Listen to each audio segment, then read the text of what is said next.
Yo, how you guys doing? It's a really nice day here in sunny Florida, so I thought I would come outside and record and talk to you guys for a minute. It's very, very cold inside the house, and it's very, very nice out here. Prayers to all of those that are going through that storm. That winter storm looks pretty bad. Um, so be safe out there. But today, wanted to talk to you guys about how I source my inventory and what are the products that I get in order to be able to sell on TCG Player or eBay. So for one, currently I do not do big sealed products. Specifically, all I do is booster packs, and I usually source those from collection boxes, blister packs, and booster boxes. However, I can get them. Other than that, I really don't do anything with sealed products just because I did that at the beginning, especially with Pokemon, and then it became very difficult to source that, so I decided to put that on a halt. I will bring it back just when I'm good and ready. Aside from that, when it comes to TCG Player and the singles card, a lot of people, what they do, and it's the normal thing to do, is to go to Facebook Market to source their inventory. I don't do that. Haven't tried it. Actually, I did. That's not true. I did try it once. I was able to get a good deal, but it, it's not what I'm looking for. So, predominantly, most of the cards that I sell in TCG Player are Magic the Gathering. And what I do is that for inventory, I buy commander decks. So, I just got an inventory shipment today. So, let's open this sucker up and I'll show you guys exactly what I mean. So for the most part, what I do is that I source the internet, I scourge the internet, and I look for deals.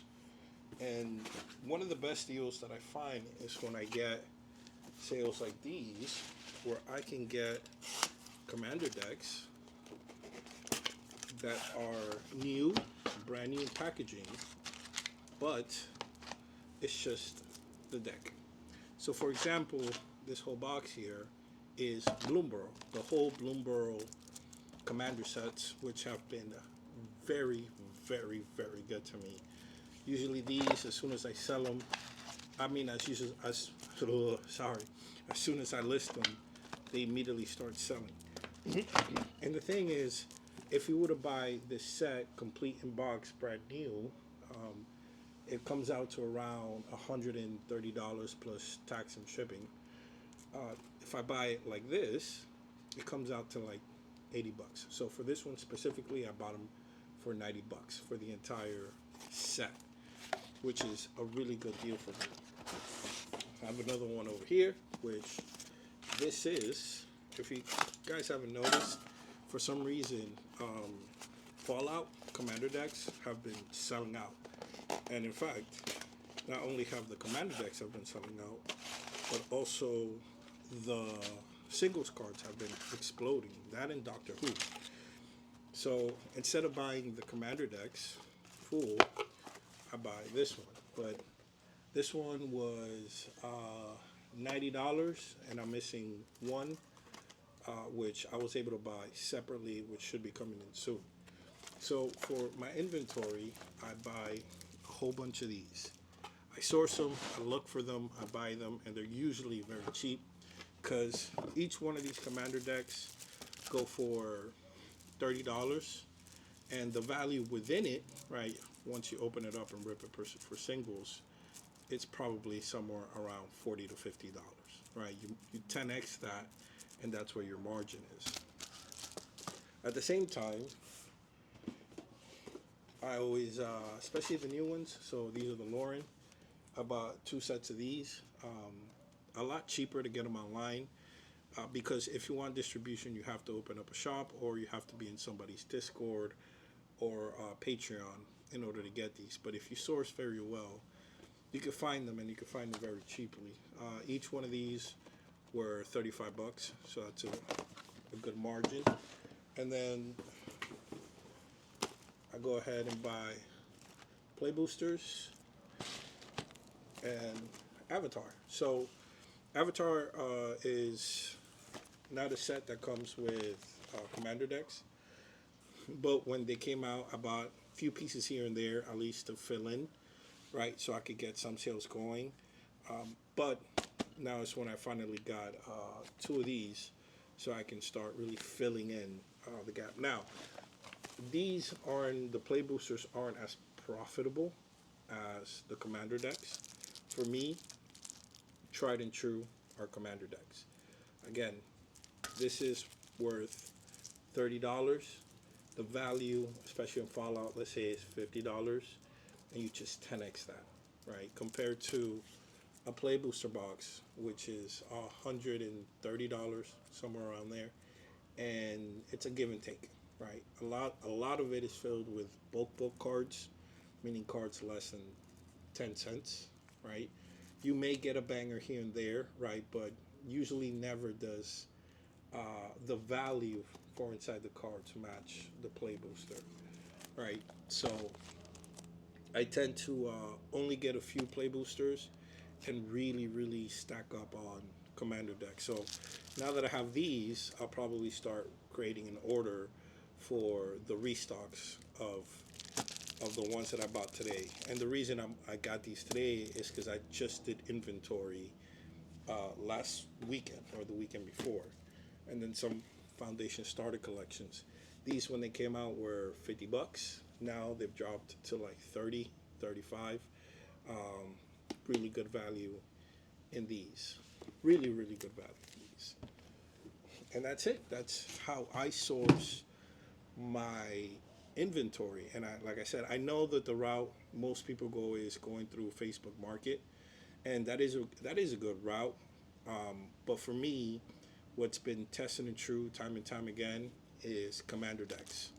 Commander decks, double up as much as you can, and then I fill them up with play boosters, right? And that becomes my inventory. That's how I started my inventory with Magic the Gathering. I grabbed a few commander decks. It started with Final Fantasy. Used that to start the inventory. I grabbed the play booster, filled up the rest of the inventory, so I was a bit wide, or long, if you probably say. And then from there, I just rinse and repeat. And then what I do from time to time is I hold on to certain sets. Like right now, I have two Final Fantasy sets that I just have there on hold, not to want to sell. I just want to hold them. Fallout, I'll probably buy a complete set. I'll probably buy like two complete or three complete sets of Fallout and Doctor Who, and just keep those there. Bloomborough, they're still churning. So, and I don't know, from what I've been hearing, is that Wizards of the Coast is reprinting the crap out of everything.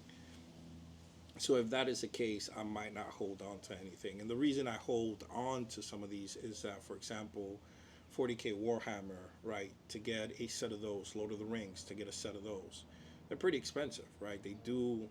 There is an, oh, what was that? The invisible back. They do mature, so I want to start gauging, okay, which ones do I keep, which ones do I keep in rotation. But for right now, my rotation is Bloomborough, Fallout, Doctor Who, Foundations, Edge of Eternity, and that's kind of it, right? I have Lord of the Rings, and I have Modern 3, but the play boosters for that is pretty pricey, and Lord of the Rings, like, that's pricey as well, right? And when I say pricey, what I mean is that, again, you're trying to get the best value. So for me, my threshold is $40. That is the most I will pay for a commander deck, whether it's just a pack or complete. I'm only gonna pay $40 because I know if I'm paying $40, I know for a fact that I'll get maybe $20, $30 of value within the the deck. And I'm not saying all the cards sell all at once. That's not true, but cards do appreciate in time, right? So just because I buy this for $30 today, I'm not expecting $50 tomorrow. No, these are they're slow. So that's why you compound, right? So you got a 10 exit. So buy 5 of these, right? You sell these. The value of the uh, first sale, right? Because as soon as you, I promise you, as soon as you put these into the system at market price, don't sell lower than that. Sell at market price because they are going to sell. As soon as you put them up for sale, they're going to sell immediately. Like within seconds, they start selling. So that first boom will give you enough, right, to start putting together the next batch of inventory, right? And like I said, if you go long, right, so if you upload 5 of these, right, you can that uh, that monetary value starts to stack up. So for example, the last inventory I did, I uploaded $500 worth of cards, right? Meaning what it cost me, $500. Within the first 3 days, I sold $300 worth of cards, right? Just to give an example, right? And then it slowly starts to correct, not correct, but flatline, right? As it should, right? You get the spike, it kind of mellows down and it flatlines, right? And that's when you inject more inventory or new inventory back and it raises and it flatlines again, right? And then if you want, you can kind of wait it out and see how the sales go. And then maybe then you could drop your floor price, right, to get some of the bulk moving, because that's usually what I do, right? Everything I sell at floor price, which is 25 cents for Magic the Gathering, and I keep it there for a few months until I see a flat line.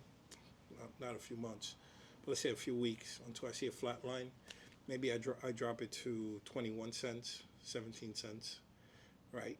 Just to get some sales going, move some of that bulk, right? And then I'll inject new inventory, right? And then it'll peak up again and just rinse and repeat. That's all this is, really. Rinse and repeat. Well, you guys let me know. This is my method. This is what I've been doing so far. It's worked for me. If I'm doing something wrong, let me know. Comment down below. Until the next video, stay safe.